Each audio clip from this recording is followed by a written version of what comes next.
ससुर जी के मन की पीड़ा को कैसे किया बहू अंजू ने दूर। उस रात अंजू और मनोज बुरी तरह झगड़े। मनोज अपने दोस्त के घर से पीकर आया था और अंजू ने अपनी सास के साथ झड़प हो जाने के बाद कुछ देर पहले ही तय किया था कि वह अपनी ससुराल में किसी से डरेगी दबेगी नहीं। इन दोनों कारणों से उनके बीच झगड़ा बढ़ता ही चला गया।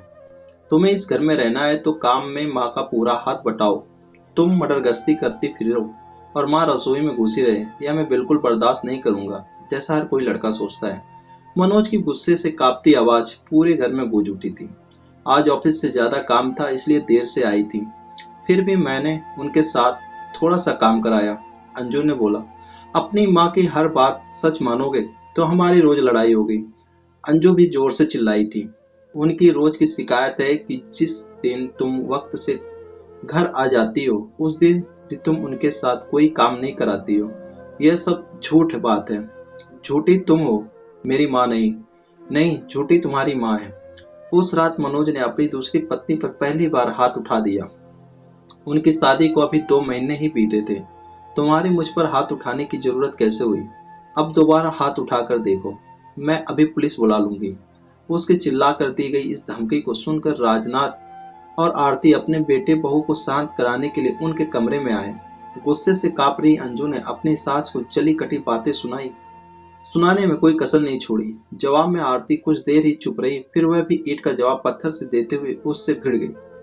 मुझे नहीं रहना इस नर्क में। मैं कल सुबह ही अपने मायके जा रही हूँ। तुम्हारे माँ बाप का बोझ मुझे नहीं ढोना। धमकी देने के बाद अंजू ने कमरे का दरवाजा अंदर से बंद कर लिया। ये मुझे कैसे दिन देखने पड़ रहे हैं। पहली बीवी चरित्रहीन थी, सो मुझे छोड़कर अपने प्रेमी के साथ भाग गई। अब यह दूसरी जो चल पल्ले पड़ी है बहुत ही बदतमीज है। अपने को कोसता मनोज उस रात सोफे पर ही सो गया।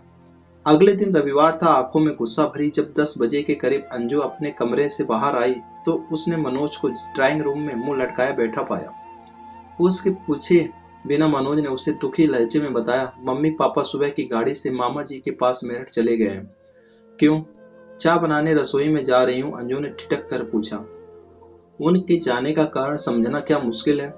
मुझे जबरदस्ती कसूरवार मत ठहराओ प्लीज। तुम्हारी माताजी ने मुझे एक की चार सुनाई थी। वे दोनों बीमार रहते हैं। घर से दूर जाकर उनकी कैसी भी दुर्गति हो तुम्हारी बला से। जब आज मैं ये घर छोड़कर जाने वाली थी तो तुमने उन्हें रोका क्यों नहीं? मैंने बहुत कोशिश करी पर पापा नहीं माने। वे कब तक लौटेंगे? कुछ बताकर नहीं गए। मनोज ने थके हारे अंदाज में अपना चेहरा हथेलियों से रगड़ा तो अंजू ने भी कुछ उदास हो गई। दोनों दिन भर सुस्त ही रहे पर शाम को उनका बाजार घूम आने का कार्यक्रम बना। पहले उन्होंने कुछ खरीदारी करी और फिर खाना भी बाहर ही खाया। उस रात अंजू को जी भर के प्यार करते हुए मनोज को एक बार भी अपने माता पिता का ध्यान नहीं आया। अगले 2 से 3 दिन उनके बीच झगड़ा नहीं हुआ। फिर एक दिन ऑफिस से अंजू देर से लौटी तो मनोज उससे उलझ पड़ा। दोनों के बीच काफी तू मैं हुई पर फिर जल्द ही सुलह भी हो गई। तब दोनों के मन में यह विचार एक साथ उभरा कि अगर आरती घर में मौजूद होती तो यकीनन झगड़ा लंबा खिंचता। मनोज लगभग रोज ही अपने माता पिता से फोन पर बात कर लेता। अंजू ने उनसे पूरा हफ्ता बीत जाने के बाद बात करी थी। उनने दोनों का हालचाल तो पूछ लिया पर उनके वापस घर लौटने आने पर चर्चा नहीं छेड़ी।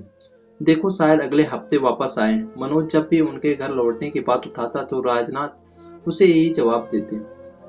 जब उन्हें मेरठ गए 1 महीने बीत गए तो अंजू और मनोज के मन की बेचैनी बढ़ने लगी। पड़ोसी और रिश्तेदार जब भी मिलते तो आरती और राजनाथ के लौटने के बारे में ढेर सारे सवाल पूछते। तब उन्हें कोई छठा कारण बताना पड़ता। यह बात उन्हें अजीब से अपराध बोध का शिकार बना देती। लोगों के परेशान करने वाले सवालों से बचने के लिए तब दोनों ने मेरठ जाकर उन्हें वापस लाने का फैसला कर लिया। अब वहां पहुंचकर उनसे बहस मत उलझना। उन्हें मनाने को अगर सॉरी बोलना पड़े तो बोल देंगे। उनको साथ रखना हमारी जिम्मेदारी है, मामा जी या किसी और की नहीं। मनोज सारे रास्ते अंजू को ऐसी बातें समझाता रहा। मामा मामी के यहाँ 2 दिन बिताने के लिए शुक्रवार की रात को करीब 9 बजे उनके घर पहुंच गए। उन दोनों से मामा मामी बड़े प्यार से मिले। उनकी नजरों में अपने ने नाराजगी की भावना देखकर अंजू मन ही मन हैरान हुई। दीदी और जीजा जी खाना खाने के बाद पार्क में घूमने गए। है। अपने मामा की ये बात सुनकर मनोज हैरान रह गया। पापा मम्मी घूमने गए हैं, उन्होंने यह आदत कब से पाल ली? मनोज की आंखों में अविश्वास के भाव पैदा हुए। वे दोनों अब नियम से सुबह भी घूमने जाते हैं। तुम उनकी फिटनेस में आए बदलाव को देखोगे तो चकित रह जाओगे। मम्मी की कमर का दर्द उन्हें घूमने की इजाजत देता है। दर्द अब पहले से काफी कम है। जीजा जी दीदी का हौसला बढ़ाकर उन्हें सुस्त नहीं पड़ने देते हैं। क्या मम्मी का किसी नए डॉक्टर से इलाज चल रहा है? हाँ, डॉक्टर राजनाथ के इलाज में हैं दीदी। अपने इस मजाक पर मामा जी ने जोरदार ठाका लगाया तो मनोज और अंजू जबरदस्त उलझन का शिकार बन गए। जब वे सब चाय पी रहे थे तब राजनाथ और आरती ने घर में प्रवेश किया। उन पर नजर पड़ते ही मनोज उछलकर खड़ा हो गया और प्रसन्न लहजे में बोला, वाह papa mummy, in sports shoes में तो आप दोनों बड़े जच रहे हो। तुम्हारे मामा जी ने दिलाए हैं, अच्छे हैं ना? राजनाथ पहले किसी बच्चे की तरह खुश हुए और फिर उन्होंने मनोज को गले से लगा लिया। अपनी माँ के पैर छूते हुए मनोज ने उनकी तारीफ करी। ये बड़ी खुशी की बात है कि कमर का दर्द कम हो जाने से अब तुम्हें चलने में ज्यादा दिक्कत नहीं आ रही है। चेहरे पर भी चमक है। मामा जी के यहाँ लगता है खूब माल उठा रहे हैं।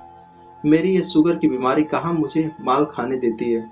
तुम दोनों कैसे हो? आने की खबर क्यों नहीं दी? अपने बेटे बहू को आशीर्वाद देते हुए आरती की पलकें नम हो उठी। तुम दोनों को भूख लग रही होगी, बोलो क्या खाओगे?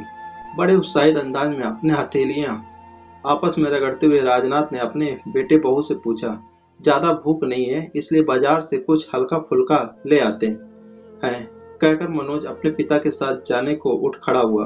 बाजार से क्यों, कुछ लाना है? आलू मटर की सब्जी रखी है, मैं फटाफट पराठे तैयार कर देती हूँ, कह मामी रसोई में जाने को उठ खड़ी हुई।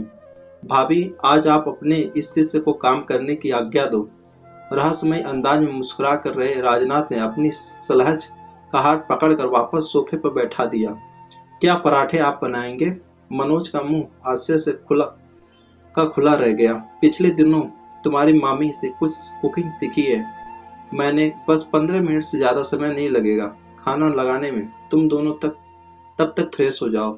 अपने बेटे का गाल प्यार से थपथपाने के बाद राजनाथ सीटी बजाते हुए रसोई की तरफ चले गए। राजनाथ ने क्या क्या बनाना सीख लिया है, इसकी जानकारी उन दोनों को देते हुए आरती और मामा मामी की आंखें खुशी से चमक रही। मटर पनीर, कोफ्ते, बैगन का भरता, भरवा, भिंडी। पापा ये सब बना सकते हैं? मुझे विश्वास नहीं हो रहा है। कैसे हुआ इस चमत्कार? मनोज सचमुच बहुत हैरान नजर आ रहा था क्योंकि राजनाथ को तो पहले चाय भी ढंग से बनानी नहीं आती थी। अरे जीजा जी आजकल बड़े मॉडर्न हो गए हैं। कहते हैं कि आज के समय में हर इंसान को घर और बाहर के सारे काम करने आने चाहिए। किसी पर आश्रित होकर बोझ बन जाना नर्क में जीने जैसा है। अपने इस नए आदर्श वाक्य को वे दिन में कई बार हम सबको सुनाते हैं। इस उम्र में कोई इतना ज्यादा बदल सकता है, यह सचमुच हैरान करने वाली बात है। मामा जी की इस बात का पूरा अर्थ मनोज को अगले 2 दिनों में समझ आया। राजनाथ जी ने उन्हें उस रात खस्ता पराठे बनाकर खिलाए, फिर रेत गरम करके उसे एक पोटले में भरा और आरती की कमर की सिकाई करी। वे पहले बहुत कम बोलता थे, पर अब उनके हंसी से कमरा बार बार गूंज उठता था। अगले दिन सबको बेड टी उन्होंने ही पिलाई। इससे पहले वे और आरती घंटा भर पास के पार्क में घूम आए थे। नाश्ते में ब्रेड पकौड़े मामा जी ने बनाए, पर सबको गरम गरम पकौड़े खिलाने का काम उन्होंने बड़े उत्साह से किया। आरती ने पूरे घर में झाड़ू लगाया और डस्टिंग का काम राजनाथ जी ने किया। फिर नहा धोकर वे लाइब्रेरी में अखबार पढ़ने चले गए। मनोज और अंजू उनकी चुस्ती फुर्ती देखकर बार बार हैरान हो उठते। ऐसा प्रतीत होता जैसे उनमें जीने का उत्साह कूट कूट कर भर गया हो। शाम को वे सब बाजार घूमने गए। चाट खाने के शौकीन अंजू को राजनाथ जी ने एक मशहूर दुकान से चाट खिलाई, बाद में आइसक्रीम भी खाई। वापस आने पर किसी को ज्यादा भूख नहीं थी, इसलिए पुलाव बनाने का कार्यक्रम बना। आरती और मामी जी यह काम करना चाहती थी, लेकिन राजनाथ जी ने किसी की ना चलने दी और रसोई में अकेले घुस गए। उन्होंने बहुत स्वादिष्ट पुलाव बनाया। सबके मुंह से अपनी तारीफ सुनकर वे फूले नहीं समाये। काफी थके होने के बावजूद उन्होंने सोने से पहले आरती की कमर की सिकाई करने के बाद मूव लगाने में कोई आलस नहीं किया। रविवार की सुबह मामी जी ने सबको संभर डोसे का नाश्ता कराया। राजनाथ जी उनकी बगल में खड़े होकर डोसा बनाने की विधि बड़े ध्यान से देखते रहे। सबने इतना ज्यादा खाया कि लंच करने की जरूरत ही ना रहे। कुछ देर आराम करने के बाद मनोज ने दिल्ली लौटने की तैयारी शुरू कर दी। पापा मम्मी आप दोनों भी अपना सामान पैक करना शुरू कर दो। यहाँ से 2 बजे तक निकलना ठीक रहेगा। लेट हो गए तो शाम के ट्रैफिक में फंस जाएंगे। मनोज की यह बात सुनकर राजनाथ जी एकदम गंभीर हो गए तो आरती बेचैन अंदाज में उनकी शक्ल ताकने लगी। इन्हें अभी कुछ और दिन यहीं रहने दो मनोज बेटा। मामा जी भी सहज नजर नहीं आ रहे थे। मामी जी ये दोनों 1 महीना तो रह लिए हैं। यहाँ इनका अगला चक्कर मैं जल्दी लगवा दूंगा। मनोज ने मुस्कुराते हुए जवाब दिया। राजनाथ ने एक बार अपना गला साफ करने के बाद मनोज से कहा, हम अभी नहीं चल रहे हैं। मनोज, क्यों? क्या आप अब भी हमसे नाराज हो? मनोज एकदम से चिढ़ उठा। मेरी बात समझ बेटे, हमारे कारण तेरे घर में कलेश हो यह हम बिल्कुल नहीं चाहते। राजनाथ असहज नजर आने लगे। इस तरह के झगड़े घर में चलते रहते हैं पापा। इनके कारण आप दोनों का घर छोड़ देना समझदारी की बात नहीं है। तेरी माँ की बहू से नहीं बनती। किसी दिन लड़क झड़क कर अंजू घर छोड़े इससे बेहतर है कि हम दोनों को अकेले रहने दें। हमें अकेले नहीं बल्कि आप दोनों के साथ रहना है। अब आप पिछली बातें भुलाकर सामान बांधना शुरू कर दो। अंजू तुम क्यों नहीं कुछ बोल रही हो? मनोज ने उन दोनों पर दबाव बनाने के लिए अपनी पत्नी से सहायता मांगी। आप दोनों हमारे साथ चलिए प्लीज। अंजू ने धीमी आवाज में अपने ससुर से प्रार्थना करी। राजनाथ जी कुछ पलों की खामोशी के बाद बोले, तुम दोनों जोर डालोगे तो हम वापस चल पड़ेंगे, पर पहले मैं कुछ कहना चाहता हूँ। क्या यह कहना सुनना घर पहुंचकर नहीं हो सकता है पापा? अभी मैंने तुम्हारे साथ वापस चलने का फैसला नहीं किया है मनोज। वापस तो मैं आप दोनों को ले ही जाऊंगा। हमसे क्या कहना चाहते हो आप? तब राजनाथ जी ने भावुक स्वर में बोलना शुरू किया। बहू तुम भी मेरी बात ध्यान से सुनो। उस रात मनोज से लड़ते हुए गुस्से में तुमने हमें बोझ बताया था। तुम्हारी उस शिकायत को दूर करने के लिए मैंने खाना बनाना, घर साफ रखना और मशीन से कपड़े धोना सीख लिया है। तुम्हारी सास से ज्यादा काम नहीं होता, पर मैं तुम्हारा हाथ बटाने लायक हो गया हूँ। तुम्हारी सास का भी गुस्सा तेज है। मैंने यहाँ आकर इसे बहुत समझाया है। इसने मुझसे वादा किया है कि यह तुम्हारे साथ अपना व्यवहार बदल लेगी। उस रात मनोज से झगड़ते हुए जब तुमने घर छोड़कर मायके जाने की धमकी दी तो मैं अंदर तक कांप उठा था। उसी रात मैंने यह फैसला कर लिया था कि घर में सुख शांति बनाए रखने को अगर कोई घर छोड़ेगा तो वे तुम्हारी सास और मैं, तुम नहीं। बहू, मनोज को अपनी पहली पत्नी से तलाक आसानी से नहीं मिला था। जिन दिनों केस चल रहा था हम शर्मिंदगी के मारे लोगों से नजर नहीं मिला पाते थे। उनके सवालों के जवाब देने से बचने के लिए हमने घर से निकलना बिल्कुल कम कर दिया था। वकीलों और पुलिस वालों ने हमें बहुत सताया था। वैसा खराब वक्त मेरी जिंदगी में फिर से आ सकता है, ऐसी कल्पना भी मेरी रूह कपा देती है। तभी मैं कह रहा हूँ कि तुम दोनों हमें साथ ले जाने की जिद ना करो। अगर तुम दोनों के बीच कभी अलगाव हुआ और मुझे वैसी शर्मिंदगी का बोझ एक बार फिर से ढोना पड़ा तो मैं जीते जी मर जाऊंगा। पापा आप अपने आंसू पोंछ लो प्लीज। मैं वादा करती हूँ कि घर छोड़कर जाने की बात मेरे मुंह से कभी नहीं निकलेगी। अपने ससुर के मन की पीड़ा को दूर करने के लिए अंजू ने भरे गले से तुरंत उन्हें विश्वास दिलाया और ने आज से शराब छोड़ दी।